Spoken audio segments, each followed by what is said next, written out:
Bueno, boas noites a todas e a todos. Moitas grazas por acudir a esta conferencia do profesor Albert Fert. A él, en primeiro lugar, lle queremos agradecer que este con nós, que aceptase ser unha desas personas que cada nova edición pois se suman a esa xa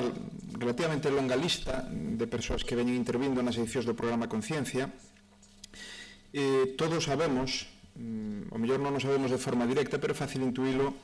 a dificultade en canto a encaixar pois, as viaxes, estar con nós un par de días. Bueno, non é só estar con nós de paso, senón que é interaccionar sobre todo cos investigadores e as investigadoras máis xoves, facer o esforzo de trasladar pois, ao público en xeral unha parte do seu saber e daquele que está máis relacionado pois, coa súa historia científica. En fin, todo eso que é difícil en xeral para calquera persoa, ou é máis para alguén bueno, pois que é unha das persoas máis destacadas no seu ámbito profesional, no seu ámbito científico, e aínda máis para un premio Nobel, porque como comentaba o profesor Fert nunha entrevista nun medio de comunicación, tivemos ocasión de abundar no tema hai máis ou menos unha hora na reitoría. O premio Nobel cambia a vida das persoas, e el decía: a partir do Nobel aprendín a decir no. Efectivamente, non nos cabe ninguna dúbida de que unha parte importante do seu tempo neste momento é, supoño que con moita amabilidade, pero decir no ás múltiples invitacións, chamadas, en fin,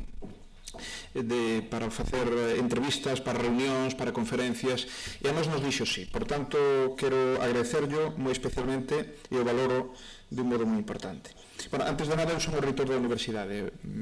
A mellor hai xente aquí, non o digo porque se me olvida sempre, non teño por que dar por suposto, sobre todo cando estamos fora da universidade,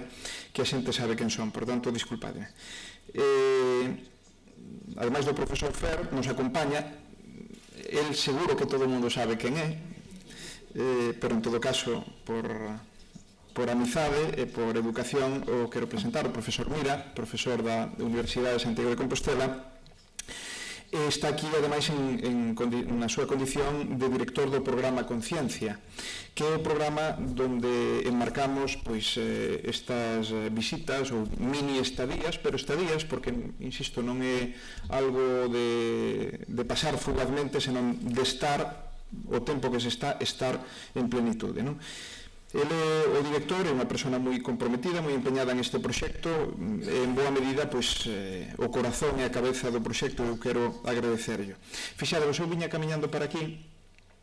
e viña pensando que probablemente nos últimos 5 anos se asinaron máis premios Nobel no libro de honra da universidade que nos últimos 50. O sea, en 5 anos hai que comprobarlo, non? Tampouco é que sexa unha cuestión de vida ou morte, pero, bueno, é unha curiosidade. Pero me atrevería a decir que sí, que nos últimos 50 anos previos aos 5 últimos foron menos o número de premios Nobel que pasaron por esta universidade, por esta cidade, que os que o fixeron nos últimos 5. E iso para a universidade, para o seu campus de Lugo, estamos transmitindo agora en tempo real a Lugo, para os seus campus de Compostela, pois realmente é importante. Eu diría que por extensión a toda Galicia, moitas veces as reunións, os seminarios que incardinamos nas visitas dos premios Nobel ou equivalentes, porque, como sabedes perfectamente, pois non en todos os ámbitos nos que picamos, digamos, para traer a xente do máximo nivel, pois hai o premio Nobel, é o caso das matemáticas, por exemplo, pero, bueno, son equivalentes o que traemos, non? Pois, como vos dicía, incardinamos en esas visitas moitas veces seminarios, reunións con xoves investigadores, etc. E solemos, ademais, convidar a xente de toda Galicia. Por tanto, isto non é un proxecto ou un programa só para o autoconsumo da Universidade de Santiago de Compostela. Tampouco só para a cidade de Compostela, aínda que o noso socio desde o primeiro momento foi o consorcio da cidade, e, por tanto, legitimamente, pois, o seu ámbito máis directo de interés é, como non, a cidade de Santiago de Compostela, pero tamén, xenerosamente, coincide con nós en entender que este debe ser un programa o máis aberto posible. Este ano, ademais, coincidindo co ano especial que vivimos, como lle explicaba aí uns minutos ao profesor Fert, este ano santo, pois temos tamén o patrocinio do Xacobeo, temos que agradecer porque nos vai a permitir pois todavía, digamos, redondear máis a aposta do programa Conciencia en esta edición. Permitídeme, vou a ser moi breve porque o importante ven despois, evidentemente, pero permitídeme que aproveite a súa charla e a súa presencia aquí para poñer en valor a investigación básica e para poñer en valor o compromiso coa investigación das administracións públicas e tamén do mundo da empresa. Ao final,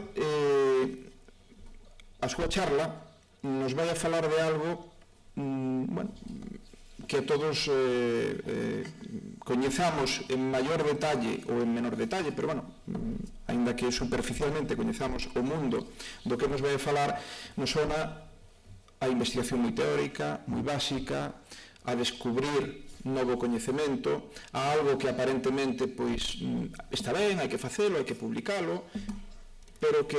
non ten un valor práctico para a sociedade, para crear riqueza, calidade de vida, xerar emprego, etc. Pois, como na inmensa maioría das veces non é así, sobre todo cando falamos de investigación fundamental de máis alcance, a que fai apostas máis arriscadas, a que compromete as persoas máis valiosas e tamén os maiores recursos. Este é o caso, é dicir, aquí estamos falando de algo que ve a luz basicamente a finais da década, a finais do milenio pasado. En menos de 10 anos, pois resulta que os produtos de consumo están repletos, digamos, de tecnoloxía que deriva deses avances científicos.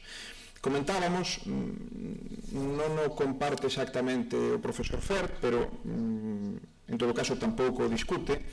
pero comentábamos que quizás progresivamente se está dando un proceso onde se acortan máis os prazos desde que hai un novo avance significativo en investigación fundamental e iso acaba nunha nova tecnoloxía, nun novo produto, en fin, en algo que podemos consumir, non?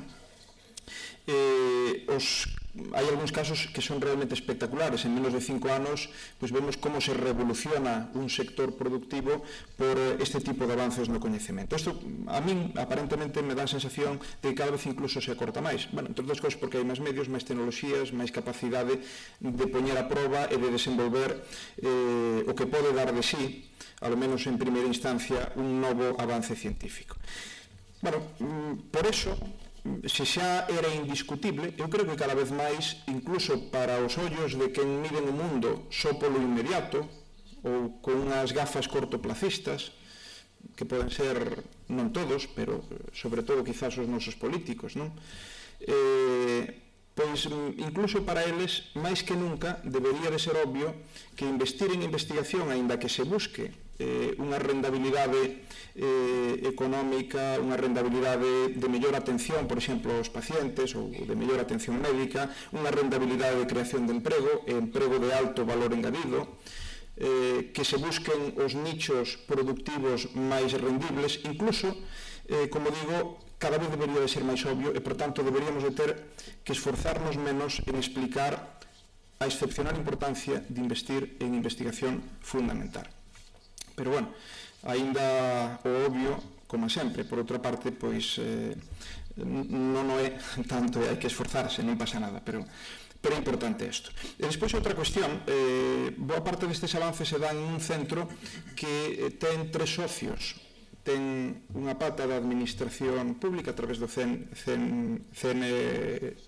francés, o equivalente ao noso CSIC, que ten outra pata nunha universidade e que ten outra pata no sector privado. E precisamente a través desa aposta en común, pois probablemente os procesos non só de avance no coñecemento, senón despois da posta en valor pola transferencia dese coñecemento ao sector socioeconómico se acurtan e as posibilidades desa investigación e dos seus resultados se fan máis rápido e dun modo máis evidente patentes, non? Esta é outra cuestión na que debemos de pensar. É dicir, moitas veces estamos intentando descubrir o que en outros lugares leva décadas incluso de apostas intelixentes, de iniciativas donde non se discute ou non dun modo relevante a independencia que ten que ter o investigador, sobre todo cando traballa en unha fronteira do coñecemento que é todo nebulosa e que, por tanto, hai que ás veces disparar sen luz ninguna. Ten que haber un apoio, ten que haber unha inversión, ten que haber facilidades para que se poda equivocar o tiro, errar o tiro, pero ao mesmo tempo ten que haber a capacidade de poñer en valor, de valorizar, de transferir ese coñecimento sempre que sexa posible. Bueno, eu creo que estas son cuestións que de algún modo vemos proxectadas no profesor Fer, no que el significa, no seu centro, na investigación que desenvolveu, no seu empeño, e me gustaría que foran as que en outros lugares, no Estado español, na nosa comunidade autónoma moi en particular, pois se viran cada vez máis claras. Senón, pois isto é, digamos, flor de un día, Campus Vida será flor de un día, e as apostas máis ambiciosas e excepcionais que podamos facer no noso país pois serán aqueles bonitos soños que de pronto pois morreron, non? Remato. Sabedes que se falou hai anos do brain drain, é dicir, as fugas de cerebros que se aplican a lugares como o noso, ou se aplicaban, onde a xente pois é formada cada vez dun modo máis firme, competente, pero que non hai oportunidades se a xente fuxe, non? Sobre todo os máis capacitados. Agora se está falando do brain drain, é dicir, algo así como esa idea de que non, o mundo global, entonces os cerebros se moven, pero se moven daqui para lá, pero en todos os lugares se teñen os medios, producen en beneficio global. Bueno, eu me río desto, non? Pero bueno, como discurso está ben. A mí me gusta máis apostar por brain gain, é dicir, porque Galicia poda en este momento, e cada vez de un modo máis importante, gañar cerebros, gañar talentos. Se é posible recuperar os nosos que están por aí, dándolles as oportunidades que tuveron que buscar en outros lugares. Pero ainda máis, se é posible, esperemos que o sexa, atraer talento que nin siquiera se formou aquí, que nin siquiera ten a nosa sangue ou as nosas linguas, pero que é o máis valioso que pode haber en un momento dado e o queremos porque queremos que nos axude a facer unha mellor sociedade no noso país e a través del, evidentemente, un mellor mundo, non? Bueno, o gallar, empeño non nos falta, forzas tampouco, entre todos seguro que o conseguiremos. Entre outras cousas, traendo a xente como Albert Fer, co que nos diga, e cos contactos tan importantes que establecemos cada vez que traemos unha persona aquí, que non se olvida de nós, eso temos comprobado, se encarga Jorge de que non se olvide de nós, pois vamos a fornecer cada vez máis as nosas posibilidades. Pola miña parte nada máis, agradecerlle de novo a súa deferencia, o esforzo que fai por estar aquí, a todos vostedes que nos acompañen, espero que disfruten desta charla, aos que teñan a oportunidade de estar con el mañán todavía poderán sacar máis valor da estancia do profesor Fer, e a Jorge, pois que lle agradezo moitísimo o gran traballo que está facendo e que seguro que seguirá facendo, espero, por este programa. Gracias.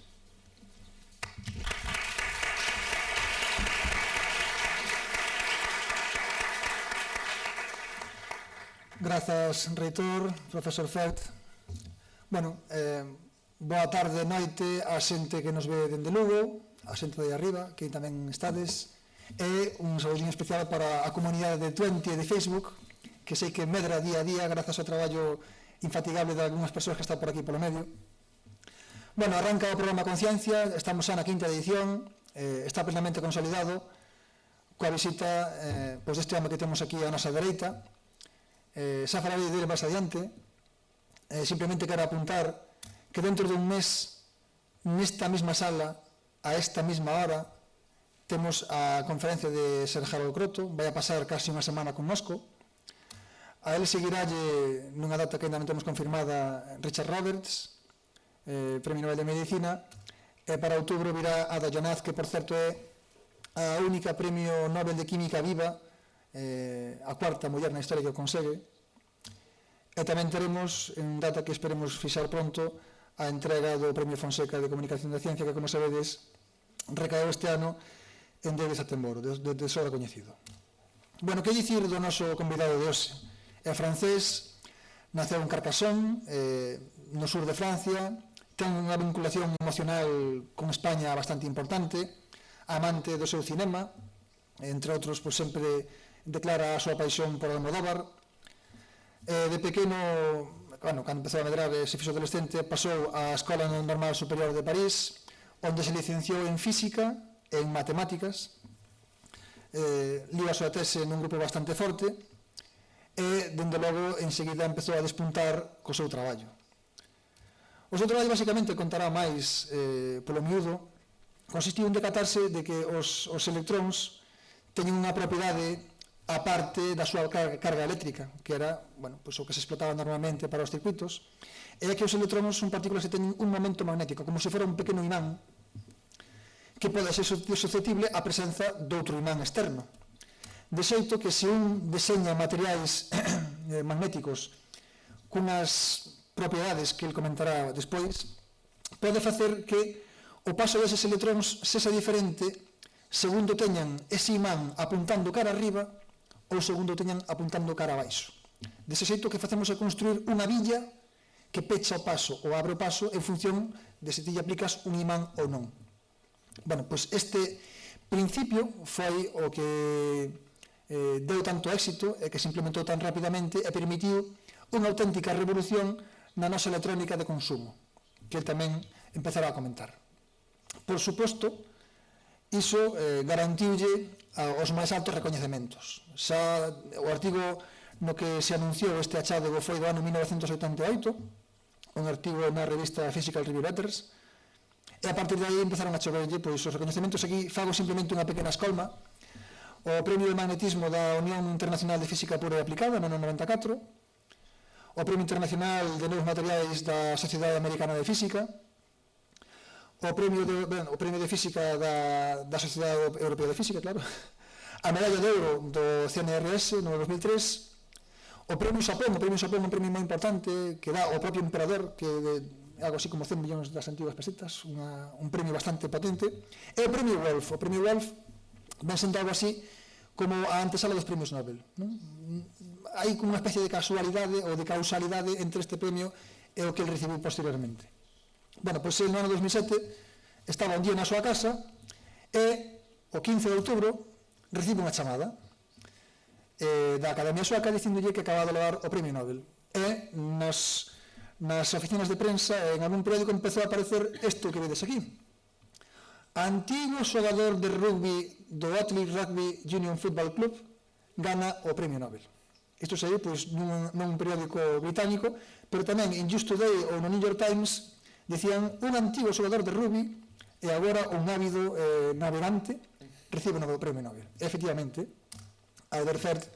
recolleu o Premio Nobel no ano 2007, aí tenemos o rei Carlos Gustavo, e ele posando nese maravilloso salón, demostrando, basicamente, que o seu achado fora unha auténtica revolución no medio da electrónica. Que dicir del? Pois, bueno, que todo o que é a tecnoloxía que vemos en MP3, en iPods, este portátil non serían posibles se non fose polo traballo deste home. De feito, a parte de ser un gran talento da física, el nucleou unha iniciativa bastante potente de interconexión do mundo empresarial co mundo académico. E nesa estrutura de laboratorios participan moitos españois. De feito, na nosa audiencia están varios dos antigos colaboradores dele en España, porque mañán asisten a unha especie como de cumio español, do que se dan chamar a spintrónica facendo xogo de electrónica, spintrónica porque fai uso deste imán que teñen os electróns. O nome que se lle puso a esta reunión é Spaintronics, un bonito xogo de palabras, creado por José María de Teresa Nogueras, profesor de investigación do CSIC de Zaragoza, que me axudou moitísimo con isto, o cal agradezo infinitamente. E mañán vai haber un debate, pois unhas 3 horas ou mellor un pouco máis, sobre o que fixeron estes antigos colaboradores da Albert Fert neste campo que fundou. Este tipo de reunións son algo habitual no programa Conciencia, porque eu sempre digo que no programa Conciencia é moito máis o que non se ve que o que se ve, porque a postre o que acaba traducíndose aos medios é esta conferencia, a recepción do reitor, a recepción do alcalde, pero todo o que hai por detrás das conversas, do coñecemento do sitio, as discusións que hai no Centro de Estudos Avanzados, mesmo as afinidades e amores que se xeneran polo país, pois é algo que non se pode describir nun informe que se faga a posteriori. Eu remato xa, reiterando o meu saúdo a Lugo, o agradecemento, como non, a parte do Consorcio de Santiago, que é a pedra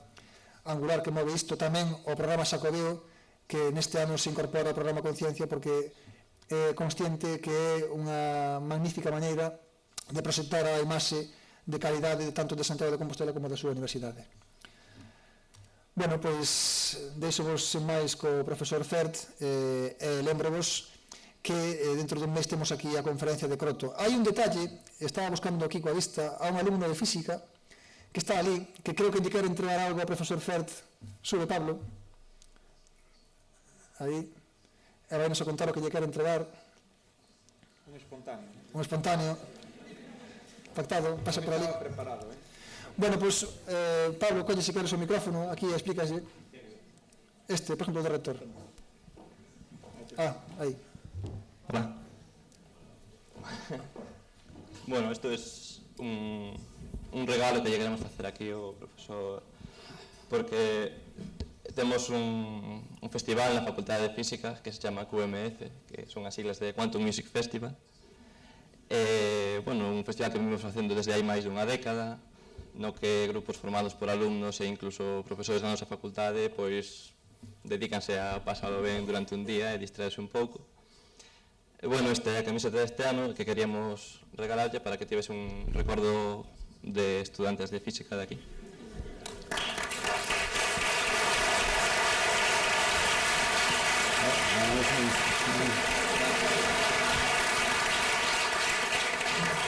Gracias.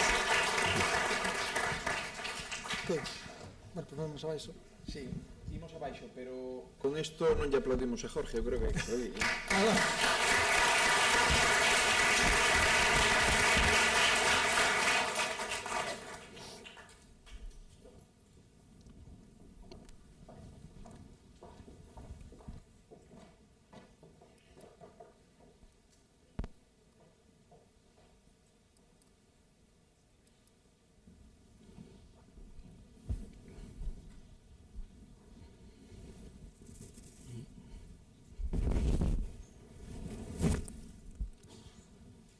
Buenas tardes. Muchas gracias por las introducciones, la invitación, la camisa, para la invitación a presentar una conferencia un mundo en Galicia, un mundo de la spintrónica, electrones, spins, computadores y teléfonos. And now I'll shift to English, as you Voy a can pasar see. al inglés. Como pueden ver, el mundo de la spintrónica, los electrones, los spins, digamos, son, por decirlo de alguna manera, las capacidades magnéticas de los electrones, los ordenadores y los teléfonos. ¿Qué es la spintrónica? La spintrónica, de alguna manera, es una disciplina científica que se conoce como un efecto, conocido como la magnetoresistencia gigante, la famosa GMR, y por la aplicación de la GMR, magnetoresistencia gigante, un disco duro de un ordenador. Naturalmente utilizamos la GMR para ampliar las funciones de un disco duro y hacer que sea lo más funcional posible. Pero desde mi punto de vista, el descubrimiento de la magnetoresistencia gigante fue de alguna manera solamente una primera fase primordial en un proceso de mucha más larga duración. Hubo algo antes, naturalmente investigación fundamental y básica sobre la influencia del spin de los electrones sobre, la conductividad en diferentes materiales magnéticos. Y al mismo tiempo también, con posterioridad a esta investigación básica, hubo una investigación también muy activa sobre los diferentes efectos relacionados también con esta influencia del spin sobre la conductividad y la conducción eléctrica. Y digamos, este nuevo campo de investigación ha recibido la denominación de spintrónica. La spintrónica a veces simplemente se describe sencillamente como un nuevo tipo de electrónica que no solamente, digamos, explota la carga eléctrica de los electrones como la electrónica habitual, sino el spin, es decir, la capacidad magnética de un electrón. Y por tanto la spintrónica a día de hoy se está desarrollando y expandiendo en múltiples direcciones que nos darán aplicaciones muy prometedoras y también naturalmente nuevos campos más allá de lo que sería sencillamente el disco duro de un ordenador, como por ejemplo las aplicaciones biomédicas o las telecomunicaciones. Parece que esto no funciona.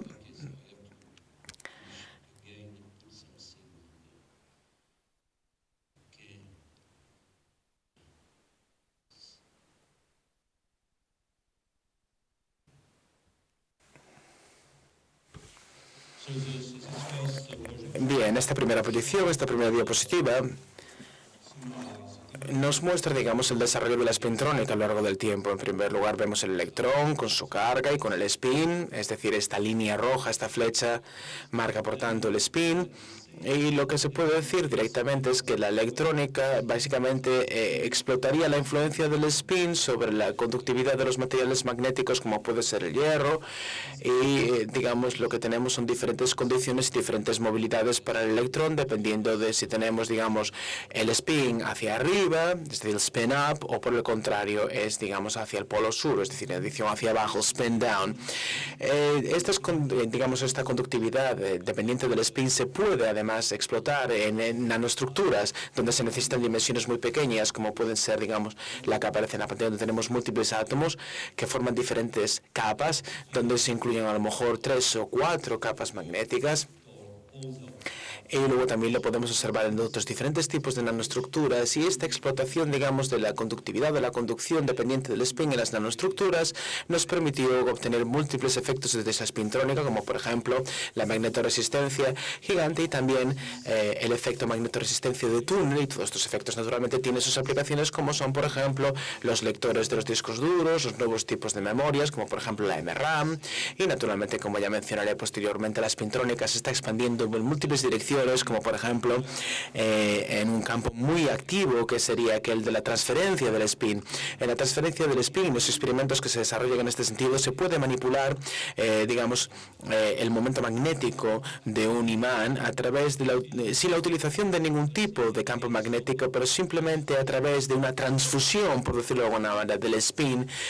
a través de una corriente eléctrica. Es decir, hay como una especie de transporte o transfusión, digamos, de una magnetización no volátil de un imán a otro imán, y esto puede utilizarse, como veremos más adelante, por ejemplo, para cambiar la magnetización. Es decir, la utilización, por ejemplo, de la generación de una memoria magnética, como puede ser una MRAM, que es una de las aplicaciones más prometedoras, pero también se puede utilizar para generar la oscilación del imán, es decir, alterando el momento magnético del imán, generando con ello, digamos, microondas y naturalmente también ondas de radio, lo cual tiene múltiples aplicaciones en el ámbito de las telecomunicaciones, y además también hay otras direcciones prometedoras, como puede ser la spintrónica en el ámbito de los semiconductores, que sería, digamos, nuevamente una combinación de la electrónica tradicional con los materiales basados en carbono, o la spintrónica también basada en electrones de manera individual. Y todo esto, digamos, será algo que hablaré, digamos, más o menos en detalle, pero empezar con algo muy concreto y sencillo. Voy a tomar un ejemplo muy específico,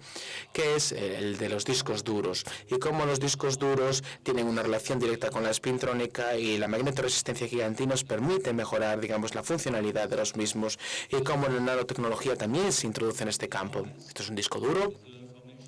La información está almacenada en este pequeño círculo, en la parte central del disco, en estas pistas en las que se graba información. Y naturalmente estas pistas básicamente consisten en materiales de carácter magnético, y la información se almacena en segmentos de este material, en donde hay magnetización hacia la izquierda, hacia la derecha, de 1 a 0, digamos. todavía no estamos, digamos, en la escala de nanoestructuras. Aquí tenemos una dimensión de aproximadamente 50 nanómetros, con lo cual todavía no estamos en la nanoestructura, pero sin embargo en la cabeza sí que llegamos a esta fase donde tenemos el sensor, digamos, de magnetoresistencia gigante, que es una estructura multicapa donde tenemos múltiples capas muy finas, donde tenemos, digamos, una estructura atómica de hierro y una estructura triatómica, digamos, de cambio de otros materiales que en definitiva nos permiten obtener capas muy finas. Y aquí simplemente os muestro, digamos, una visión amplia de lo mismo en esta estructura, digamos, columna. Y por tanto la propiedad, digamos, de la magnetoresistencia gigante se explota directamente para la producción de estos discos duros, y esto nos permite, por tanto, la presencia de un campo magnético, y esta estructura multicapa puede en definitiva, digamos, ser capaz de almacenar mayor información, y por tanto la resistencia eléctrica disminuye y puede ser muy pequeña, y esto naturalmente produce este famoso efecto de magnetoresistencia gigante, y esto es lo que se va a utilizar en el disco duro para poder detectar, por tanto, digamos, el campo magnético generado a través de los bits magnéticos. Y cuando la cabeza se encuentra en esta posición, que aparece marcada por las flechas, el campo magnético disminuye su resistencia, la resistencia eléctrica de la multicapa, y lo que hace es abrir el paso a la corriente, y con esto se puede detectar, por tanto, la magnetización, y esto naturalmente nos va a permitir aumentar la sensibilidad del sistema y detectar además bits cada vez más pequeños. Naturalmente también vamos a ver dónde aparece en este caso, digamos, la influencia de la magnetoresistencia gigante y cómo la nanotecnología también participa en esto. Así que hablemos ahora un poco de física básica, electrones, spins y el concepto general de la spintrónica para que se entienda básicamente. Bien. Aquí tenemos una imagen de un electrón con su carga eléctrica y con su spin. El spin, por decirlo de alguna manera,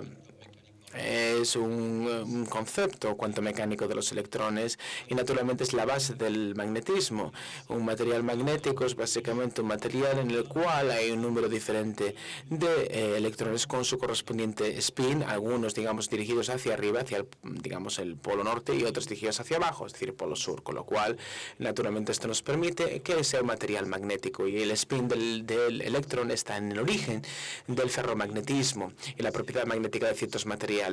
El spin simplemente se debe, por ejemplo, a la rotación de la carga del electrón a lo largo de este eje marcado con la flecha, pero en realidad también el spin es, digamos, una característica cuántica del electrón, y por tanto también una cuantificación de la orientación del spin utilizando estos materiales magnéticos, donde tenemos que considerar, por tanto, la dirección de los spins, que los spins pueden ser hacia arriba, up, o hacia abajo, down, utilizando, digamos, la notación habitual. Y en el ámbito de la electrónica, por tanto, básicamente lo que tenemos es el movimiento del electrón para crear una corriente eléctrica, actuando sobre la carga utilizando un voltaje, un campo eléctrico. Y sin embargo, la spintrónica lo que hace es controlar también el movimiento de los electrones, pero actuando sobre el spin. Y espero, por tanto, digamos, que este concepto sea fácilmente comprensible, y lo que se hace es utilizar, digamos, la influencia del spin sobre la orientación, digamos, de los electrones en un material magnético, y utilizar estas propiedades de conducción dependiendo de los electrones, ya sean spin up o spin down. Aquí nuevamente también tenemos el mismo caso, y en una primera aproximación se puede imaginar, por tanto, digamos, en un material magnético hay dos maneras de que los electrones, digamos, actúen, es decir, dos diferentes capas, es decir, lo que sería la parte spin up hacia arriba y spin down hacia abajo, con diferente resistividad para lo que respecta a la corriente, y naturalmente la interacción entre ambos puede ser muy fuerte, especialmente, digamos, si el material está jalonado de algún tipo de impureza. Los metales, las impurezas reducen a los electrones y la velocidad de los electrones y su penetrabilidad. Y si alteramos las impurezas de un material, digamos, utilizando diferentes tipos de propiedades y teniendo en cuenta el spin up y el spin down, se puede obtener un contraste muy significativo entre estos dos canales. Por ejemplo, aquí se puede observar la resistividad spin up y spin down, utilizando diferentes tipos de impurezas, como por ejemplo en este caso níquel o con cobalto. Naturalmente tenemos una alteración de los datos que se obtienen y una resistividad considerable del canal spin down, que es 20 veces superior a la resistividad del canal spin down. y al mismo tiempo al contrario, es decir, el efecto es también el contrario en el caso del cromio o del vanadio. Así que, por tanto, estos resultados no son algo muy nuevo. Estos resultados, evidentemente, ya formaron parte de mi tesis doctoral en los años 70, concretamente en el año 1970. Y hubo además, digamos, otros, digamos, avances científicos en este ámbito en lo que respecta a la estructura electrónica, y aquí naturalmente también teníamos algunos conceptos incipientes relacionados con la magnetoresistencia gigante. Por ejemplo, en algunos experimentos introdujimos níquel y al mismo tiempo también cobalto y cromio. Por tanto, cobalto naturalmente como impureza detiene el avance de los electrones en este canal, que es el canal spin down, pero sin embargo, si también añadimos cromio, lo que hacemos es liberar este otro canal y los electrones pueden pasar por este canal. Y sin embargo, si añadimos también cromio al mismo tiempo que cobalto, el cromio va también a reducir el avance de los electrones en el canal spin-up y por tanto la resistividad se vuelve muy alta, alterando por tanto las propiedades. Además, si incluimos también el concepto de asimetría de spin, esto naturalmente nos permite aumentar la resistividad de esta aleación. Naturalmente, si añadimos otros materiales, esto va a reducir, digamos, la permeabilidad del canal, pero al mismo tiempo este canal va a estar accesible, la resistividad va a aumentar. Con lo cual, este es el concepto básico de la magnetoresistencia gigante. Es decir, si colocamos, digamos, en el camino de los electrones dos capas magnéticas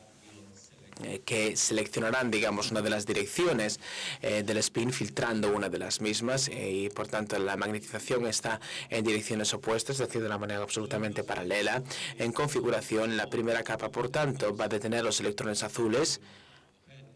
mientras que los rojos podrán seguir adelante, pero sin embargo también serán detenidos por esta otra capa magnética, con lo cual la corriente será muy pequeña, cero o prácticamente inexistente o muy pequeña, como por ejemplo en el caso de la impureza de cobalto y cromio. Pero sin embargo, si tenemos un campo magnético donde lo que hacemos es alinear las dos capas magnéticas, por tanto los electrones azules son detenidos por ambos, pero sin embargo el electrón rojo o los electrones rojos serán capaces de atravesar la primera y la segunda capa. Y esto va a permitir, por tanto, digamos, un avance de la corriente, lo cual es básicamente el concepto de la GMR. Pero si conocen, por tanto, las ecuaciones de transporte para la conductividad y la conducción eléctrica, resulta bastante sencillo demostrar que esto ocurrirá única y exclusivamente si la distancia entre estas dos capas es muy pequeña. Es decir, hay un pase, digamos, libre medio, y naturalmente estamos hablando de unos pocos nanómetros, y naturalmente esto existirá, por tanto, si tiene que haber esta distancia. Sin embargo, no siempre es posible preparar adecuadamente, digamos, esta multicapa con una separación tan escasa, digamos, a una nanoscala. Con lo cual tuvimos que, por tanto, reconsiderar estas ideas, reconsiderar estas cuestiones, analizar los materiales, y a finales de los 80, ya con nuevos avances y con la aparición de la microelectrónica, naturalmente pudimos desarrollar una serie de técnicas que nos permitieron desarrollar nuevas capas cada vez más aproximadas, como puede ser, por ejemplo, las técnicas que aparecen en la pantalla, utilizando, por tanto, la epitaxia molecular, donde resulta posible, por tanto, depositar y controlar la deposición de multicapas metálicas. Y con este avance tecnológico fue posible también preparar las famosas multicapas magnéticas, como aparece aquí una capa triatómica de hierro y una capa triatómica de cromio. Y naturalmente, ¿por qué hierro y cromio? Porque en el año 86 se observó que este tipo de estructura, digamos, con una estructura, digamos, combinación triatómica de estos dos elementos, nos permite una especie de acoplamiento, por decirlo de alguna manera, digamos, entre la magnetización de los dos elementos,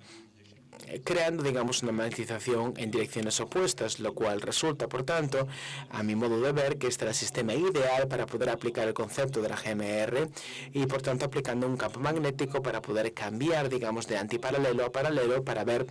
qué se podría observar, por tanto, en la conducción eléctrica. Y esto nos llevó naturalmente al descubrimiento de la magnetorresistencia gigante. Aquí tenemos los primeros resultados en París, en Francia y en Alemania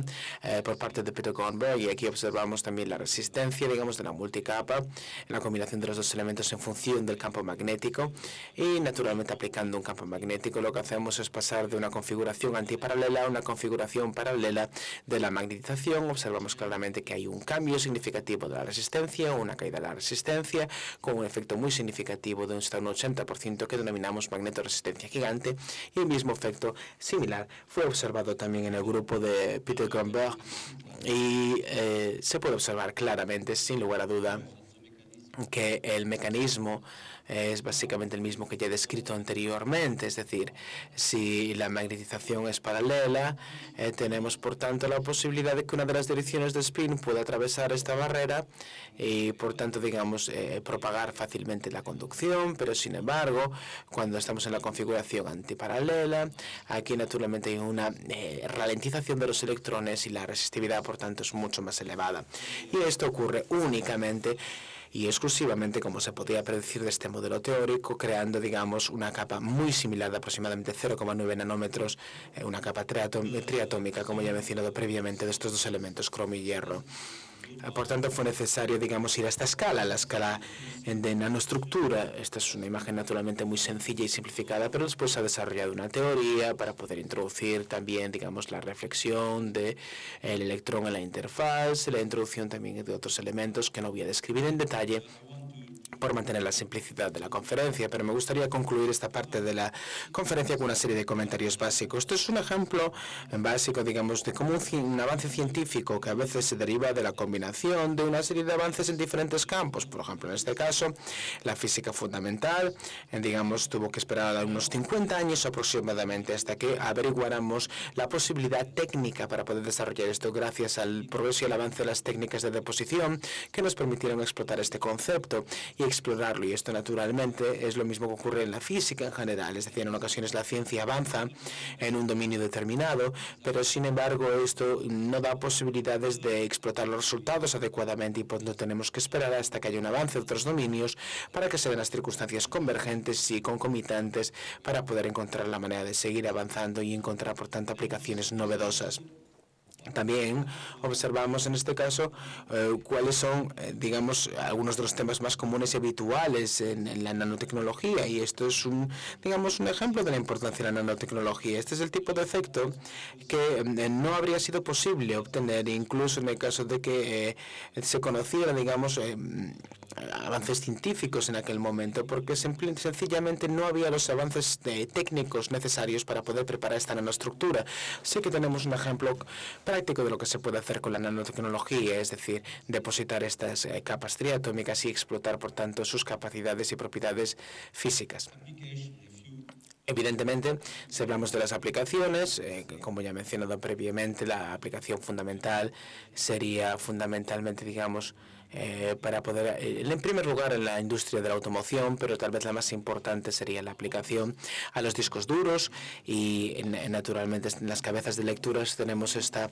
multicapa, y con la sensitividad y sensibilidad de la magnetorresistencia gigante fue posible detectar cada vez campos magnéticos más pequeños, con lo cual bits más pequeños, y con ello al mismo tiempo colocar un número más amplio y almacenar un número más amplio de bits en el mismo disco duro. Y finalmente también,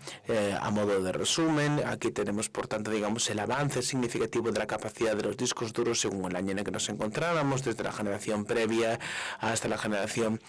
actual, digamos, donde podemos alcanzar hasta unos 800 gigabytes, donde naturalmente, hablando, digamos, de discos duros, si tenemos 400 gigabytes podemos almacenar un número enorme de libros, fotografías o MP3, lo cual resulta muy importante también para el vídeo de alta definición.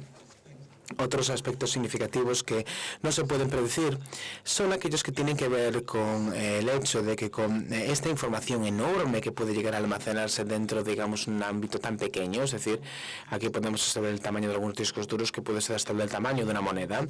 y luego ampliar, digamos, la tecnología del disco duro para poder, digamos, aplicarla a la electrónica de la telefonía móvil, por ejemplo, o la electrónica móvil, es decir, los iPods, las cámaras, algunos teléfonos, y por tanto tanto, esto naturalmente tiene gran interés en la perspectiva financiera. Si algo se desarrolla significativamente, se puede aplicar a otras tecnologías. Y naturalmente también tenemos el ejemplo de la aplicación de esta tecnología, del desarrollo del disco duro a las aplicaciones biomédicas también. Aquí, por ejemplo, tenemos algunas diapositivas que voy a presentar, digamos, también de una presentación que realicé el mes pasado en Stanford, donde había un grupo que estaba trabajando en nuevos tipos de mecanismos para análisis de la sangre, para los estudios hematológicos y estudios de algunas biomoléculas en la sangre. Por tanto, al principio, digamos, de este estudio necesitábamos un sensor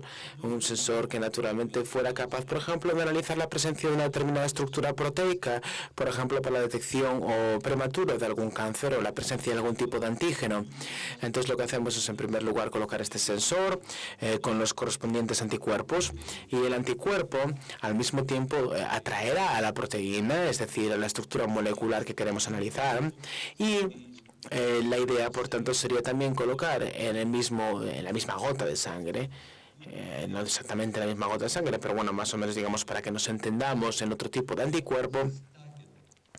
donde hay, por tanto, digamos, hay una partícula magnética, con lo cual finalmente, con un campo magnético generado por esta partícula magnética y con ayuda de un sensor GMR, nos permite detectar la presencia de esta proteína sin ningún tipo de error, y con la sensitividad de la GMR es posible, gracias a esta estructura y la interacción de los estudios realizados por este grupo, detectar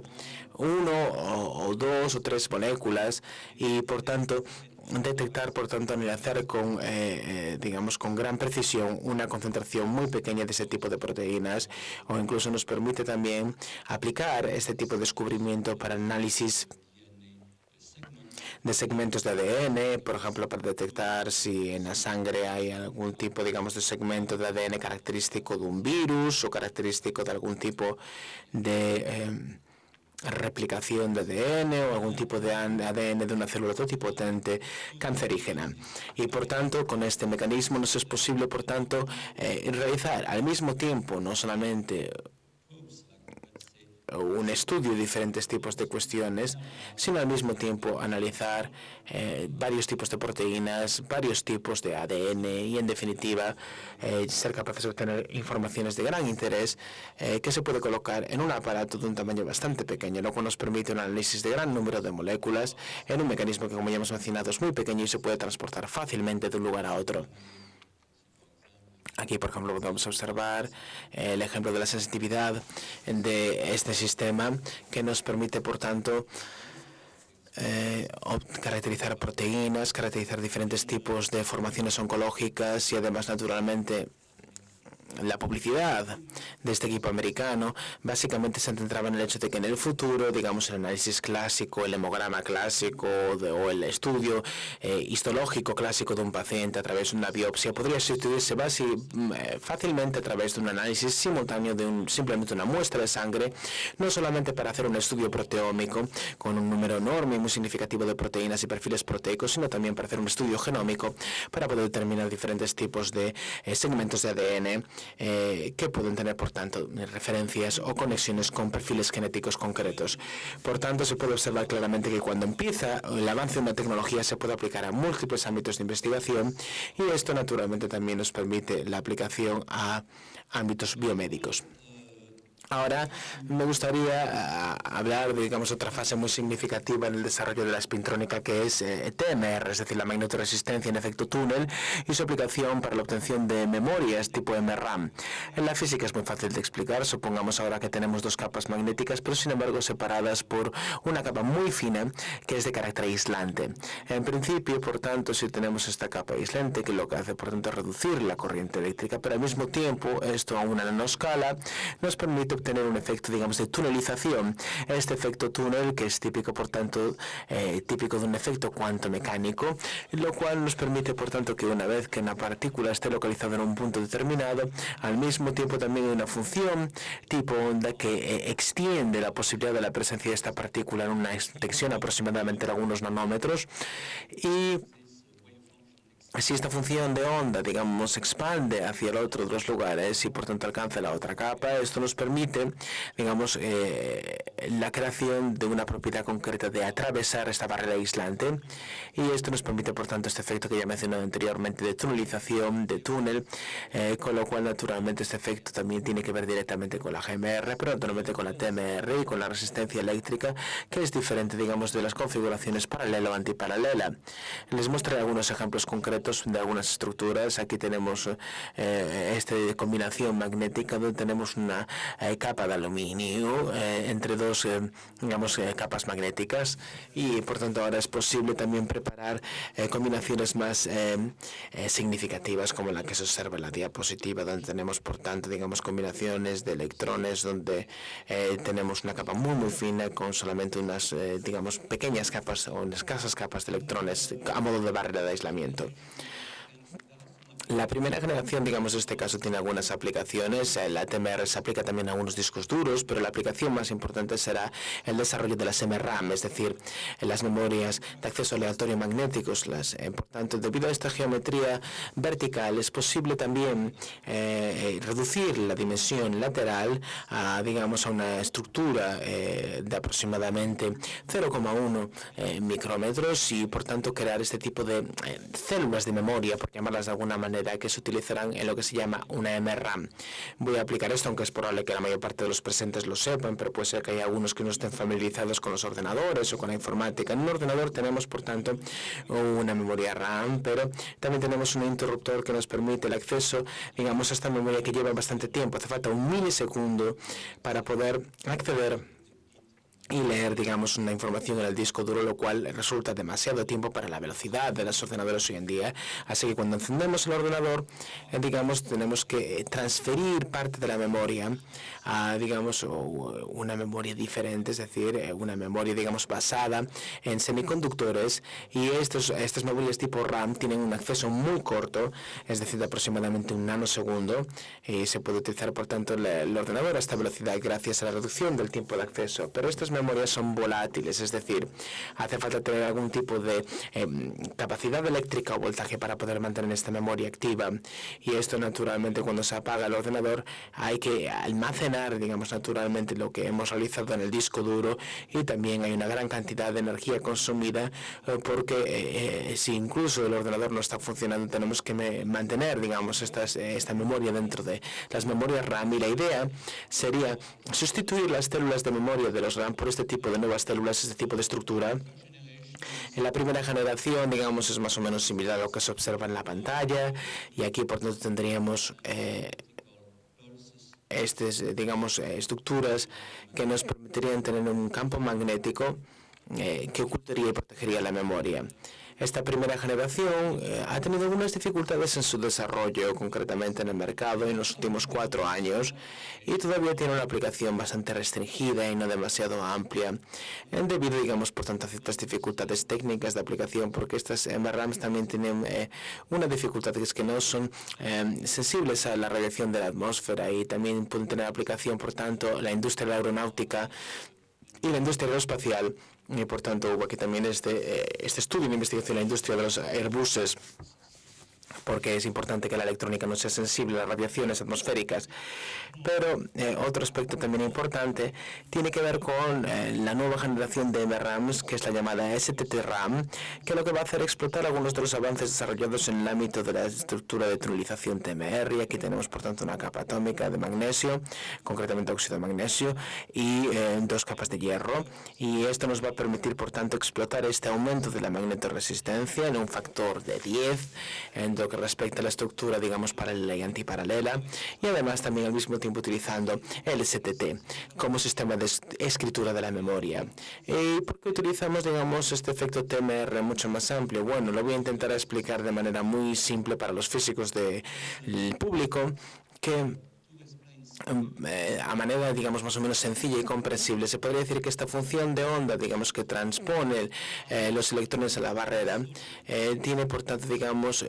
una estructura sólida cristalina con diferentes simetrías, es decir, son, digamos, las funciones de onda de diferentes simetrías. Así que, por ejemplo, en el caso del cobalto, aquí tenemos también óxido de magnesio, tenemos diferentes simetrías que son delta 1, delta 5, delta 2, con diferentes estructuras y diferentes formas de onda, de función de onda, pero se puede predecir, digamos, esta función, en el caso de delta 1, que sea capaz, digamos, de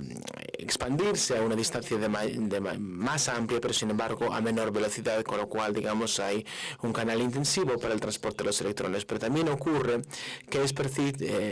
posible, digamos, predecir teóricamente, digamos, en el caso de esta estructura delta 1, que existe únicamente para los electrones de tipo spin-up, en el caso del cobalto, con lo cual no hay problema cuando la magnetización está, digamos, para la minoría, digamos, de los electrones tipo spin-up, y tampoco hay problema cuando la magnetización es paralela, con lo cual nos puede permitir todavía la expansión de esta función de onda y ambas capas ser conectadas perfectamente a través, digamos, de la expansión de esta función de onda con la misma dirección spin,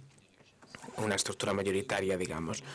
permitiendo un flujo. Pero, sin embargo, una estructura antiparalela, esta simetría en el caso delta 1 no existe adecuadamente y ahora, por tanto, estamos en una dirección minoritaria en lo que respecta al spin y, por tanto, la estructura delta 1 no existe y es por ello por lo que esta configuración es imposible, esta conductividad es imposible. Con ello, lo que quiero decir es que, por tanto, el avance en la spintrónica también involucra y supone la incorporación, digamos, de descripciones sofisticadas y un avance significativo en el entendimiento adecuado de cómo funciona cada uno de los materiales y en el entendimiento también de este proceso de tunelización típico del fenómeno TMR. Como ya he mencionado, por tanto, las MRAMs van a utilizar este tipo de combinación de materiales, pero también la transferencia de spin. Y me gustaría explicar este efecto, digamos, de transferencia del spin. Así que básicamente, digamos que lo que consiste es en lo siguiente. Imaginemos que tenemos un material magnético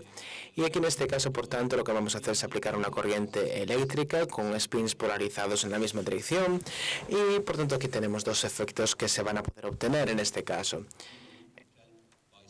Es decir, enviando electrones con un determinado spin podemos invertir el spin de este imán o, por el contrario, en otras condiciones podemos obtener una oscilación de este momento magnético. El proceso, naturalmente, también, nuevamente una explicación física para los físicos de la sala y naturalmente para otros científicos que estén interesados, es un proceso muy fácil de escribir y de comprender. Supongamos que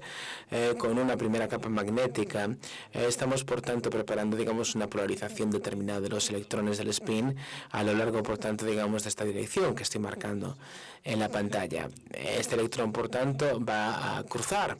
en la segunda capa, pero en el interior de la segunda capa va a haber una interacción significativa con los spins locales y, por tanto, crear una polarización.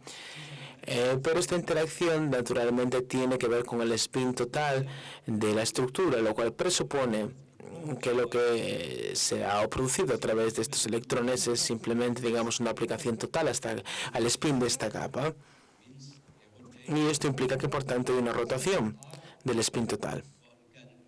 Y este es el modo en el que se puede invertir y manipular la activación de un cuerpo magnético a través de la polarización del spin. El efecto sería más o menos como, no sé si conocen, digamos,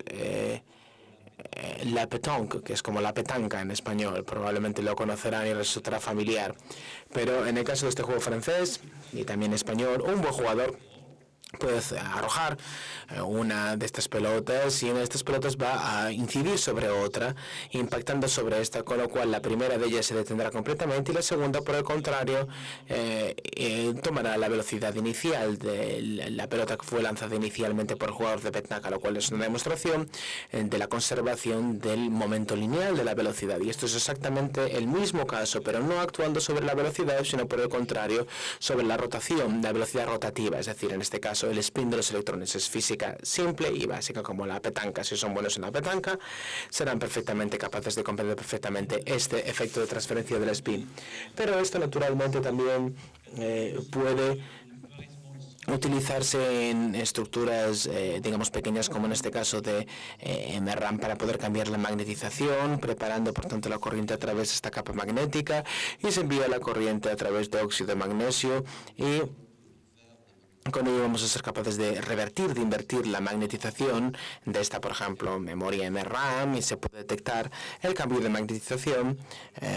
en función de la resistencia de la capa magnética, porque la resistencia no es la misma, naturalmente, dependiendo de la configuración paralela o antiparalela. Esto, naturalmente, nos va a permitir utilizar una nueva generación de la memoria MRAM, que es la STT-RAM, en lo cual nos va a permitir crear un campo magnético para poder ocultar de alguna manera la memoria, lo cual, digamos, es algo no excesivamente local, y por tanto hay algún riesgo, digamos, de cruce de memoria o de interacción de las diferentes memorias. Y en la nueva generación, que está siendo desarrollada por múltiples compañías, vamos a utilizar, digamos, una inversión de la magnetización a través de la transferencia del spin, y va a haber una disminución significativa también de la corriente necesaria para poder ocultar la información y disminuir, por tanto, también el consumo general de energía. De hecho, estamos desarrollando también procesadores basados directamente en estas MRAMs, y en este tipo de procesador, en el procesador habitual tenemos, digamos, una tecnología basada en silicon, tenemos una parte lógica del procesador, y luego tenemos en los circuitos lógicos FPGA tenemos la memoria CMOS, que es típicamente una memoria de tipo flash, y una memoria SRAM. Y el nuevo desarrollo de procesadores de los que he tenido conocimiento en múltiples compañías, esta memoria va a ser sustituida por esta combinación magnética que utilizará el efecto de tunelización, y por tanto con esto nos va a permitir no solamente reducir el tamaño del procesador, sino al mismo tiempo también disminuir la cantidad de transistores necesarios, con lo cual habrá, por tanto, un consumo energético inferior, lo cual resulta muy importante para el ordenador. Necesitamos que el consumo de energía por parte del ordenador sea bajo, porque hay tantos ordenadores en el mundo que naturalmente podemos tener un problema, digamos, en lo que respecta al consumo energético total en la Tierra, con lo cual hay que reducirlo en la medida de lo posible.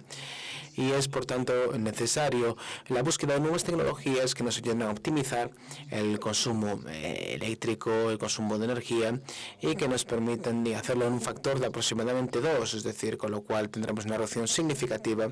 lo cual naturalmente no es descartable en absoluto y nos puede tener consecuencias económicas y científicas importantes.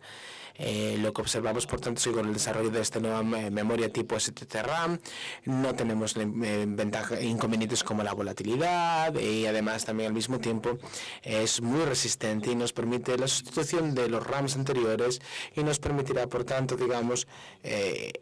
accionar el ordenador, encenderlo por la mañana y hacerlo en un tiempo inferior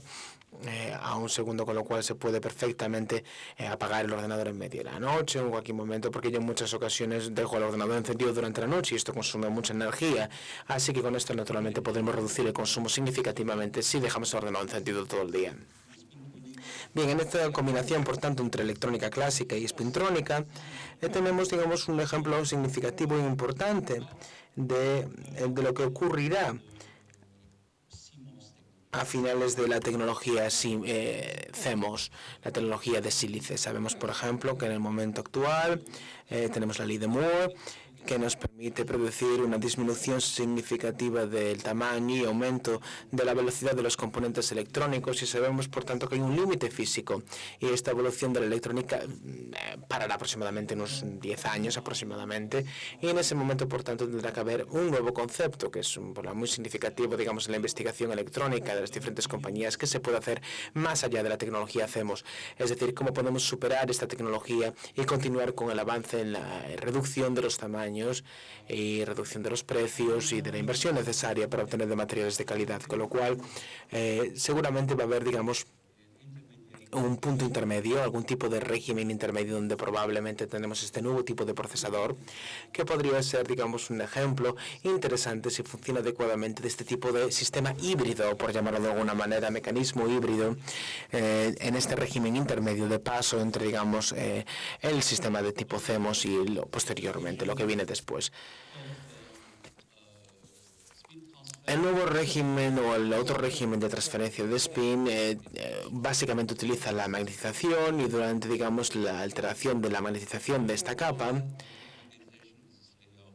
mientras que la de esta capa está fija, lo que hacemos, por tanto, es una variación del ángulo entre la magnetización de las dos capas. Es decir, si recuerdan, por tanto, el efecto de magnetoresistencia gigante, la resistencia de la tricapa dependía directamente del ángulo, es decir, de la orientación relativa de la magnetización de las capas, lo cual implica, por tanto, que hay una variación periódica de la resistencia de la tricapa y, finalmente, con una corriente determinada, podemos, por tanto, digamos, un flujo del voltaje desde la parte inferior a la superior de este pilar, y finalmente lo que obtenemos es, digamos, una potencia de tipo microondas, es decir, una capacidad estructural que nos permite, por tanto, obtener una capacidad de, digamos, de producción de microondas significativas o de ondas de radio, lo cual depende naturalmente de la corriente, pero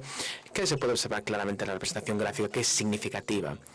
Y este tipo de efecto de tipo microondas es muy importante porque podrá tener aplicaciones muy interesantes en el mundo de las telecomunicaciones, con ventajas muy significativas, digamos, de estos osciladores de transferencia de spin. Y una de las ventajas más significativas son la agilidad, es decir, la posibilidad de que con este nuevo tipo de sistema STO controlemos y cambiaremos rápidamente la frecuencia y adaptar, por tanto, los teléfonos móviles a diferentes tipos de canales. Por ejemplo, digamos, el teléfono tipo Bluetooth o radiocanales. Y además de ello, naturalmente también es importante tener en cuenta que la aplicación podrá llegar, digamos, a un punto muy interesante, pero todavía hace falta mayor investigación y aumentar, por tanto, la capacidad de este sistema y la sincronización de un gran número de los mismos actuando al mismo tiempo. El aumento, por tanto, de la potencia se puede hacer trabajando sobre esta combinación de materiales y creando el efecto de incorporación del efecto TMR a través de la incorporación de la capa intermedia de óxido de magnesio, lo cual nos puede provocar una alteración de aproximadamente unos 2 microvatios, pero esto es significativo en el campo de las telecomunicaciones, y aun a pesar de que esta emisión no es tan considerable, está aproximadamente en torno a una capa de 5 gigahercios, pero hay otras maneras de utilizar, digamos, por tanto, el sistema de alteración del spin, lo cual nos puede permitir, por tanto, obtener resultados más significativos. Es decir, en otras estructuras se puede inyectar una corriente, digamos, en un sistema multicapa a través de un, digamos, de nanocontactos, lo cual genera esta especie de estructura, digamos, elíptica, en la cual hay una oscilación del efecto de transferencia del spin, y utilizar, digamos, este tipo de rotación que se obtiene como resultado de la penetración de la corriente en el centro de este sistema para poder, por tanto, obtener un mayor rendimiento. Y este sería el punto en el que, por tanto, hay un flujo de la corriente y una rotación del eje, y esto nuevamente nos permite la emisión de microondas que van a permitir realizar algunas aplicaciones interesantes en el ámbito de las telecomunicaciones, porque con este tipo de mecanismo no solamente se obtiene mucha potencia, sino al mismo tiempo también una línea de emisión muy limitada, lo cual nos da una pureza espectral muy amplia e importante. Estamos hablando de un orden de aproximadamente 130 kHz en lugar de los 50 MHz que mencionábamos anteriormente, y al mismo tiempo también es posible sincronizar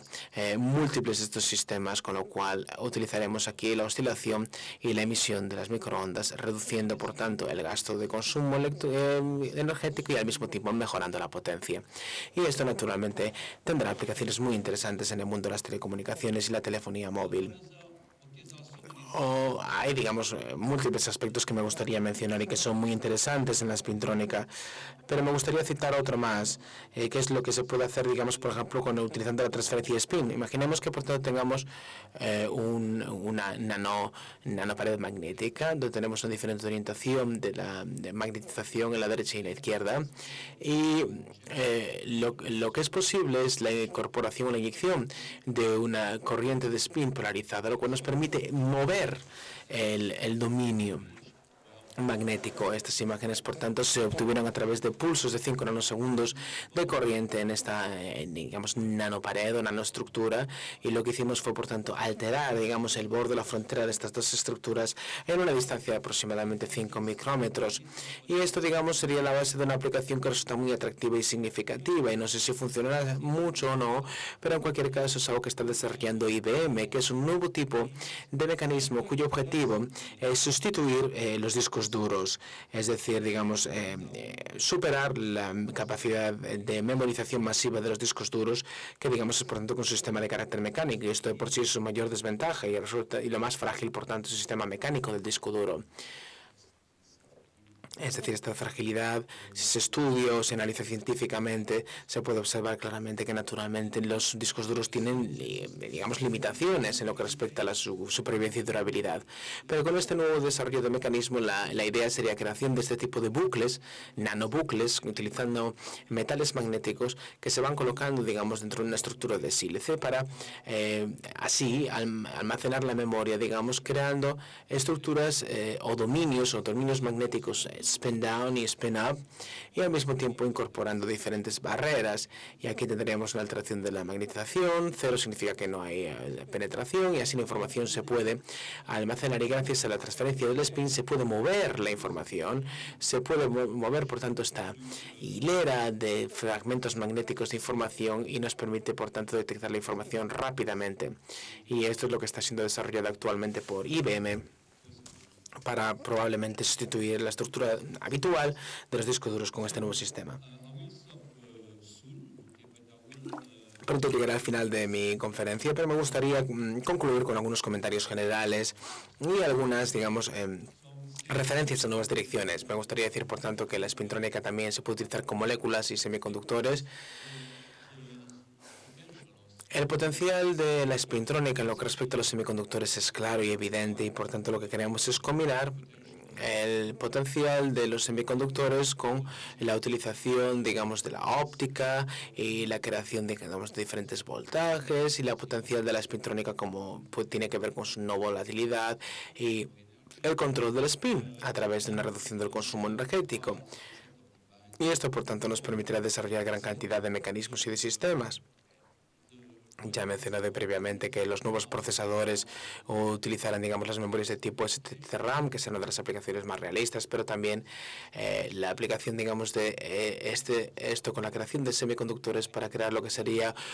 un diodo tipo LED o transistores, o incluso también estructuras lógicas universales que nos permitirán, por tanto, realizar aplicaciones de gran interés, y mucho trabajo de investigación científica que está desarrollando en este campo. Incluso también otro aspecto interesante sería la espintrónica, la aplicación, digamos, de los materiales basados en carbono. Es decir, uno de los más interesantes es el grafeno, que es, digamos, una estructura de átomos de carbono, una estructura reticular en una capa única, en una monocapa, que se puede preparar, digamos, utilizando carbono de silicio, o incluso también utilizando, digamos, esta estructura en forma de nanotubos, y estas moléculas resultan especialmente prometedoras en combinación con la espintrónica. Esto realmente también resulta igualmente prometedor por el campo de la electrónica, y la ventaja para la espintrónica en este caso tiene que ver con digamos, algo que tiene que ver concretamente con las propiedades fisioquímicas del carbono y el spin característico, pero en definitiva el spin en este caso es de amplia duración, y por tanto cuando el spin se polariza permite una propagación en gran distancia en este tipo de nanotubos de carbono, y esto naturalmente nos dará grandes aplicaciones y de gran interés en el futuro.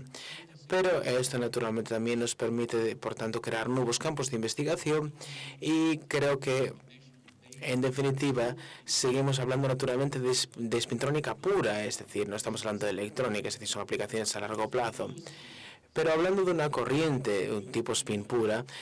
concretamente lo que me gustaría mencionar es que si inyectamos el spin de una estructura y reducimos lo que llamamos presión de spin, esta presión spin en esta corriente en concreto va también a inducir hacia la derecha una corriente tipo spin-up y atraer al mismo tiempo una corriente spin-down, con lo cual a lo largo de esta línea no tendremos una corriente eléctrica, pero sin embargo lo que tendremos sería una corriente tipo spin, es decir, una corriente spin pura,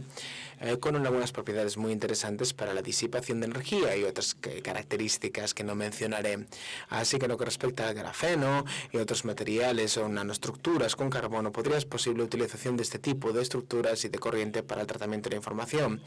Por ejemplo, el almacenamiento de la información no en forma de carga eléctrica, sino en forma de una corriente spin pura, dependiendo de la dirección de la polarización del spin, es decir, en puros unos y ceros, lo cual nos permitiría creación de unidades de procesamiento basadas en el spin, lo cual permitirá un desarrollo de la electrónica más allá, digamos, de la electrónica CMOS. Voy a hablar muy rápidamente también de otras direcciones interesantes para aplicaciones a largo plazo, como puede ser la informática cuántica. Naturalmente, cuando estamos hablando de una información binaria, sin embargo, en la informática cuántica, la información no tiene por qué almacenarse, digamos, de manera binaria, es decir, dependiendo, por ejemplo, de la dirección del spin, sino en dos estados cuánticos. De manera que la información se puede almacenar en el estado 0 o en el estado 1, o en la combinación, digamos, de las funciones de onda de estos dos estados cuánticos, lo cual nos permite, digamos, abrir nuevas posibilidades y nos permite en el mismo también, si uno consigue, digamos, realizar computación con este tipo de información, es decir, qubits en lugar de bits, esto nos permitirá crear, digamos, computadores mucho más rápidos y eficaces de los que actualmente tenemos. Esto naturalmente es a largo plazo, porque el progreso en la física cuántica es paulatino y gradual, con lo cual no podemos esperar la implementación de esta informática cuántica antes de un periodo de aproximadamente unos 20 años desde ahora. Y me gustaría acabar hablando, digamos, de otra cuestión interesante, que sería la aplicación de la electrónica en la llamada electrónica neuromórfica, y que tiene interés realmente también en el ámbito de la informática, porque ya sabemos perfectamente que somos parte de nuestros ordenadores hoy en día, es decir, nuestros ordenadores hacen de todo y estamos conectados de alguna manera a ellos, pero en realidad los ordenadores también son pobres y débiles en lo que respecta al cerebro de cualquier animal o naturalmente del ser humano, pero incluso el cerebro como puede ser un roedor. Y de hecho, existe una diferencia muy significativa entre la operatividad y el funcionamiento de un cerebro y el funcionamiento de un ordenador clásico, porque en el cerebro tenemos una información que se transporta también a través de una corriente eléctrica, es decir, de neurona a neurona, pero entre ellas hay botones sinápticos, sinapsis. Y la diferencia significativa es que, aunque esto resulta paralelo a la computación, en la informática, los puntos sinápticos de conexión entre las neuronas tienen plasticidad, es decir, en otras palabras, las sinapsis van a cambiar y van a alterar en función de la cantidad de información que transporten o comuniquen, de tal manera que, por tanto, hay una base de alterabilidad, la base del aprendizaje, la base de la memoria y la base y la capacidad de almacenamiento informativo en el cerebro de los animales. Y esto no tiene nada que ver con lo que ocurre con un ordenador, donde naturalmente los componentes siempre son inalterables y siempre son iguales. Es decir, no tienen la plasticidad que tienen las neuronas y las sinapsis, con lo cual hay una nueva tendencia en la electrónica, viendo si es posible adaptar algunos de estos conceptos, digamos, de lo que sería nuestro propio conocimiento del cerebro humano y cerebro animal a los ordenadores, de tal manera que incorporemos componentes que tengan plasticidad y que tengan este tipo de plasticidad sináptica. Hewlett Packard, por ejemplo, ha propuesto una especie de estructura, una estructura de combinación de materiales, utilizando, digamos, por tanto, una carga que varía en función de la cantidad de los bits que se manipulen o gestionen en cada área. Hay un laboratorio, y concretamente el laboratorio en el que yo trabajo también, que está desarrollando algún trabajo también en esta dirección de investigación, intentando determinar cuáles son las bases para la creación de una nueva computación, de una nueva informática inspirada en la capacidad del cerebro. Supongo que, digamos, hay una cantidad enorme de direcciones emergentes en la espintrónica, porque es una nueva ciencia y, evidentemente, como cualquier otra nueva ciencia, tiene una enorme cantidad de ramas que emergen de la misma. Aquí tenemos, por ejemplo, la hoja de ruta de la Sociedad de Física Aplicada japonesa en lo que respecta a la espintrónica, y no voy a explicar todas estas direcciones, pero las voy a resumir básicamente diciendo que, por supuesto, la espintrónica todavía está en una fase muy temprana, es un bebé en comparación con otras ciencias y otras disciplinas de conocimiento, pero por el momento está creciendo muy bien y muy rápido, y por tanto esto lo resumo, digamos, con esta diapositiva donde vemos la electrónica y la espintrónica, y nos vemos si la espintrónica incluso crecerá un poquito más que la mamá elefante, que es la electrónica. Así que mi última reflexión al respecto es que me gustaría decir que en mi trabajo es trabajar con gente, creando equipos, creando colaboración, y por eso me gustaría mostrar esta imagen de personas que trabajan conmigo en nuestros equipos de investigación, y me gustaría agradecerles a todos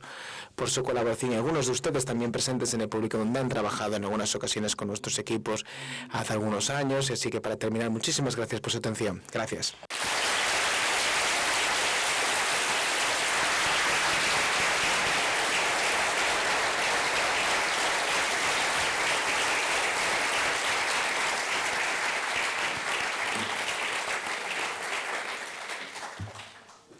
Okay, questions if you want. ¿Una pregunta o sugerencia? Creo que tenemos tiempo para un par de preguntas. Coñezo, para que non é físico, pero bueno, así tamén os que non se san do ramo ven o que é a investigación pura e dura, e este foi un bo exemplo. Entón, non sei se alguén levanta a man para preguntar algo. Alguna pregunta? Bueno, mientras tanto, vou facendo un eu, que xa tiña preparada. Sí. Could you please put your translator? Or, well, I can ask you in English. In your last slide, you showed En la última de las diapositivas the roadmap.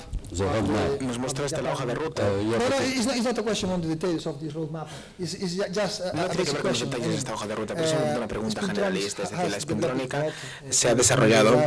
mucho en los últimos 10 años, pero podemos ciertamente saber con exactitud cómo los ordenadores serán, por ejemplo, en el año 2020, por decir algo, es decir, dentro de 10 años de ahora. Podemos predecir de alguna manera o saber con cierta exactitud qué potencia, qué capacidad van a tener nuestros portátiles. Personally, I don't know. Bueno, personalmente no lo sé.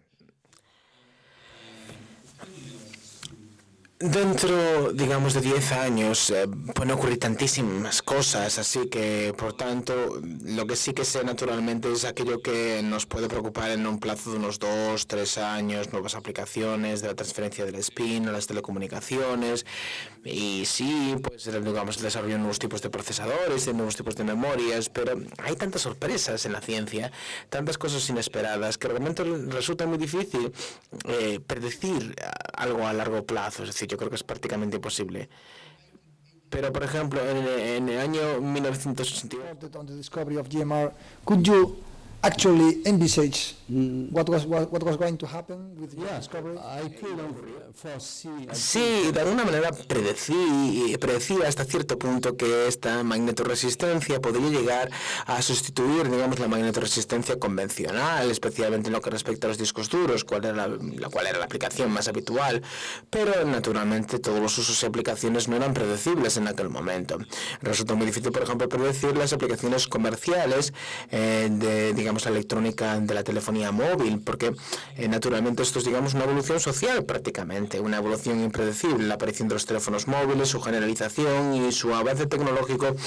era algo prácticamente impredecible, al igual que los iPods y cualquier otro tipo de dispositivos de transporte de música o de información. Así que realmente todo esto, digamos, era un poco impredecible, y por ello en aquel momento no podía realmente saber hasta qué punto todo esto podría tener consecuencias sobre el mercado y la situación tecnológica. Sin embargo, la transferencia del spin, por ejemplo, sí que puede ser un poco más predecible en lo que respecta a su evolución, pero la física igualmente siempre sigue siendo un ámbito muy sorprendente. Y la verdad es que nosotros tampoco somos muy buenos para la ciencia ficción. La ciencia ficción es otra cosa. Así que no piensen en un futuro en el que tendremos implantes en nuestro cerebro. Es decir, no un puerto USB directamente en el cerebro, pero yo estaría en contra de algo así. No creo que fuera algo muy interesante y me daría un poco de miedo. Pero sé que algunos de mis colegas en los Estados Unidos y en otros lugares no están trabajando en este ámbito, creo. Y la verdad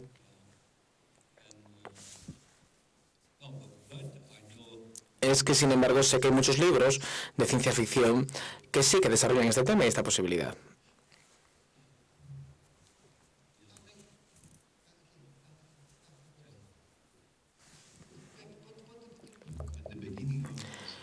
Al principio de esta sesión, digamos, el rector de la universidad estaba mencionando la importancia de la ciencia básica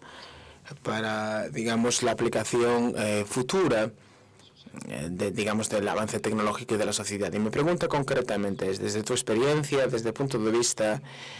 basándonos o partiendo de la ciencia básica, de la física básica, ¿cómo podemos gestionar, digamos, el tratamiento y la gestión de esta investigación en la ciencia básica y fundamental de tal manera que pueda tener una aplicación real al mundo que nos rodea? Es decir, no solo para conseguir un impacto en la sociedad. ¿Cómo, por tanto, rompemos los muros, esquebrajamos los muros del laboratorio y accedemos al exterior? ¿Cómo nos deberíamos de organizar? Mencionaste, por ejemplo, digamos, la importancia, y esto lo dijo Jorge también, que estamos, digamos, en un laboratorio que tiene 3 pilares de alguna manera, pero esto ¿es esencial o no para poder romper, digamos, resquebrajar estos muros de laboratorio y conseguir que, gracias a la colaboración con otros socios, nos permitan, por ejemplo, la penetración en el mercado a través de la colaboración, por ejemplo, con la industria privada? Bueno, lo importante es, como ya hemos observado previamente, es que para que los avances, digamos, tengan una aplicación directa, estos se tienen que derivar de un avance en otros ámbitos de conocimiento de la ciencia combinados con un avance tecnológico y finalmente todo ello, digamos, lleva al desarrollo de un mecanismo, de un sistema novedoso. Pero lo cierto es que en algunas ocasiones resulta un poco difícil superar, digamos, el espacio, el puente que existe entre la comunidad de investigación pública y la investigación privada o el sector privado. Y cuando era simplemente profesor universitario, en algunas ocasiones, pues reflexionaba sobre una idea determinada, una idea que se me acababa de surgir, y lo que me preguntaba y lo que me cuestionaba a mí mismo era ¿quién podría ser mi interlocutor para el desarrollo de esta idea? Y el problema es que en muchas ocasiones me encontraba con que no sabía quién podía serlo. Así que lo que puedo decir, por lo menos desde un punto de vista personal, es que ahora estoy en un laboratorio conjunto, todavía trabajo, digamos, en física fundamental, siguiendo con mi desarrollo, digamos, científico, pero estoy un poquito más involucrado, digamos, en una comunidad diferente de participación con el sector privado. Y sé que muchas veces hay problemas en la interacción con la industria, pero lo cierto es que yo creo que una posición, digamos, de colaboración con la industria nos permite transferir la investigación y el desarrollo y el trabajo aplicado en el laboratorio a la industria. Así que esto, por tanto, me permitió, digamos, darme cuenta que estoy en una buena posición para este tipo de interacción entre el sector de la investigación y el sector privado o la industria. Y por ello insisto en que es importante, por tanto, crear estos laboratorios conjuntos, o laboratorios con varios colaboradores o pilares, pero también se puede hacer a través de contratos, por ejemplo, contratos de la Unión Europea que combinen laboratorios públicos o, por ejemplo, también combinen la participación del sector privado. Pero en Europa este espacio es un espacio, digamos, espacio que existe entre estos sectores es muy difícil de cruzar. Sin embargo, en los Estados Unidos no es lo mismo. En los Estados Unidos la industria, digamos, tiene directamente una involucración directa con el ámbito de la investigación, así que están en los laboratorios universitarios, tienen amigos en estos laboratorios, conocen gente en los laboratorios, participan en conferencias y en congresos celebrados en el nivel de la universidad y, por tanto, existe una inmersión mucho más significativa entre ambas comunidades y supongo que en los Estados Unidos la transferencia es más sencilla, pero en Europa, no solamente en Francia o en España, esto resulta mucho más complicado. Y bueno, evidentemente, en el caso del ámbito francés, lo que intentamos es convencer al público y al gobierno de que resulta necesario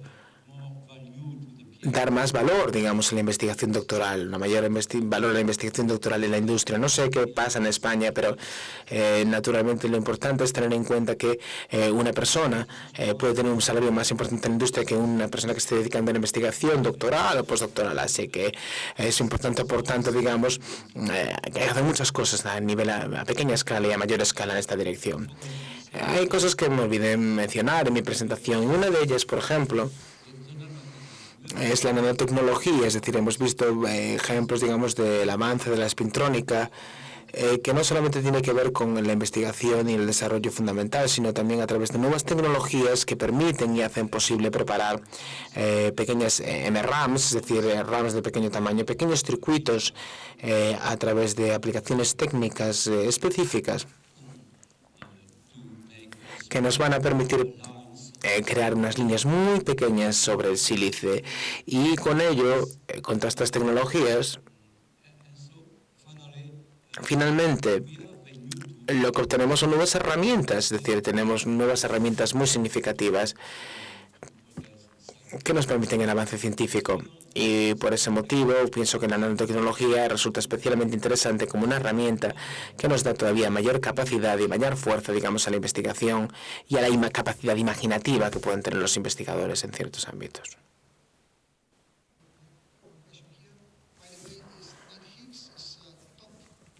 Ese es Nate Higgs, uno de los jugadores más importantes de baloncesto. Gracias por venir.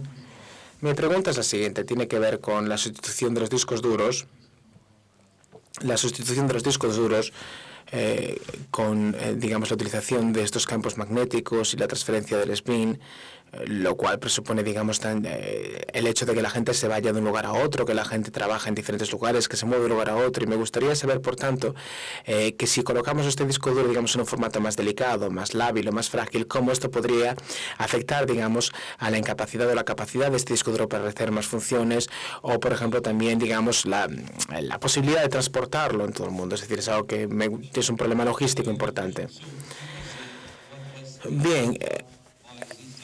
Cuando hablamos de este desarrollo concretamente de estas memorias, nuevas memorias, y esta memoria concretamente que mencioné anteriormente desarrollada por IBM, tiene, digamos, alguna aplicación interesante porque, digamos, podremos llegar a ciertas ventajas en lo que respecta al precio, algo significativo e importante, pero también en lo que respecta a memoria masiva, capacidad de almacenamiento masivo. Por ejemplo, las memorias flash son interesantes, pero no pueden competir directamente por el disco duro en lo que respecta al precio o en lo que respecta también a, digamos, a la vida útil de dichas memorias, su capacidad de almacenamiento. Pero en cualquier caso, me imagino que se puede predecir que encontraremos, digamos, nuevos sistemas que sustituyan adecuadamente, digamos, a los discos duros, que tengan en cuenta también las capacidades mecánicas o los inconvenientes mecánicos que encuentran los discos duros, como por ejemplo la incapacidad de transporte en algunos casos, o la vulnerabilidad de la carcasa, o digamos, el continente y el contenido de este disco duro. Pero pienso que en el futuro probablemente podemos hacer unos mecanismos que sean transportables fácilmente. Me sorprendió significativamente, digamos, los nuevos discos duros de los que hablaste, que están siendo desarrollados por IBM, y me gustaría saber si sabe más o menos cuál será la velocidad media que podrán llegar a alcanzar.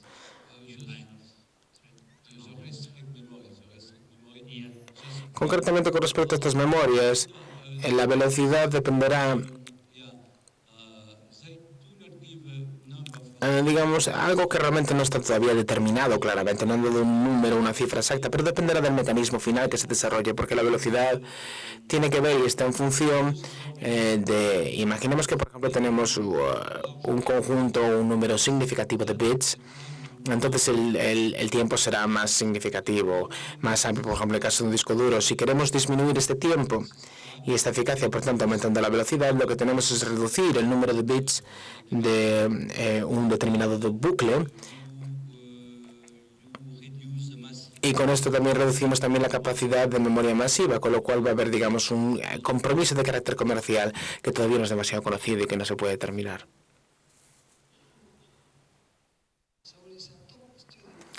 Saúl es uno de los mejores estudiantes de nuestra Facultad de Física.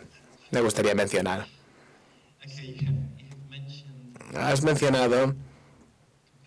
la informática cuántica y has hablado de, digamos, de las posibilidades de desarrollo en los próximos 20 años, pero me gustaría saber si te muestras mínimamente confiante en la posibilidad del desarrollo de un ordenador basado en la tecnología cuántica.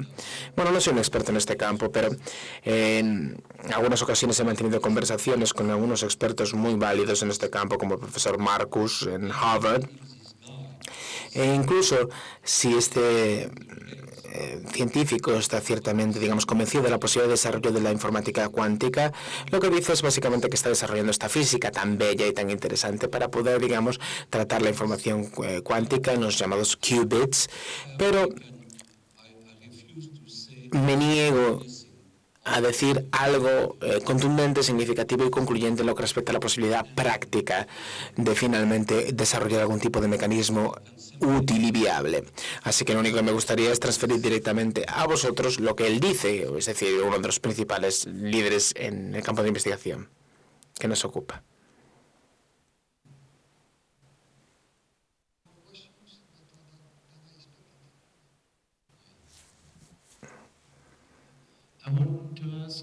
Me gustaría hacer una pregunta relacionada con la que escuchamos anteriormente.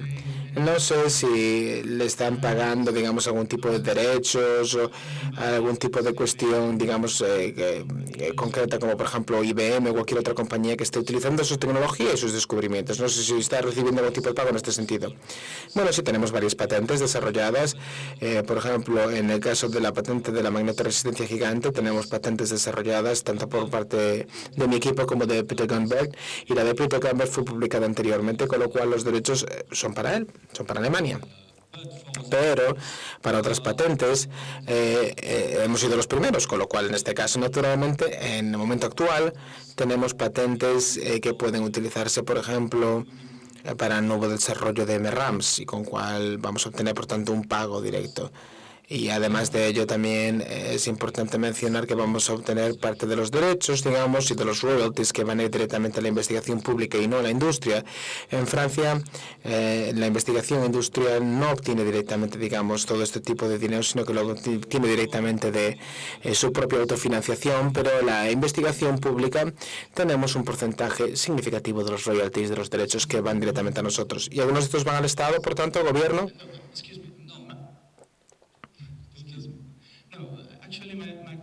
Mi pregunta era la siguiente. Me gustaría saber qué es lo que piensa de la investigación privada y de cómo esta, digamos, está obteniendo todos los beneficios, digamos, de este tipo de desarrollo, mientras que, sin embargo, la investigación pública tiene que compartir estos beneficios con el gobierno.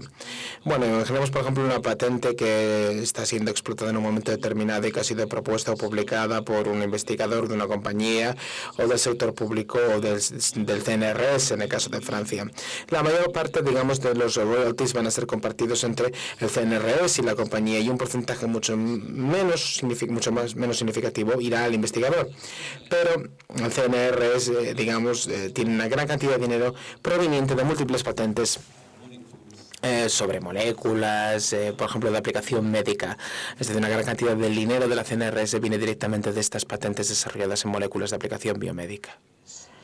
Así que resulta normal y lógico que el CNRS apoye y garantice el desarrollo de la investigación para poder, digamos, obtener algún tipo de beneficio al mismo tiempo, de carácter económico.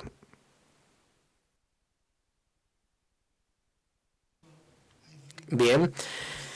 pienso que va siendo un momento de finalizar. Bueno, agradecervos a vosa presencia aquí. Dende logo, se foi, eu entendo que iba a ser unha conferencia para público xeral, pero, bueno, el entende público xeral de outra maneira. A próxima, que vai ser de Harold Croto, Premio Nobel de Medicina, de Química, vai ser a un nivel moito máis llano, iso xa polo adianto, porque el ten outros estilos de charla. En calquera caso, sempre nutritivo asistir a este tipo de actos, e simplemente quería pedirvos, pois, un aplauso para o profesor Fert, que leva todo o noso agradecemento.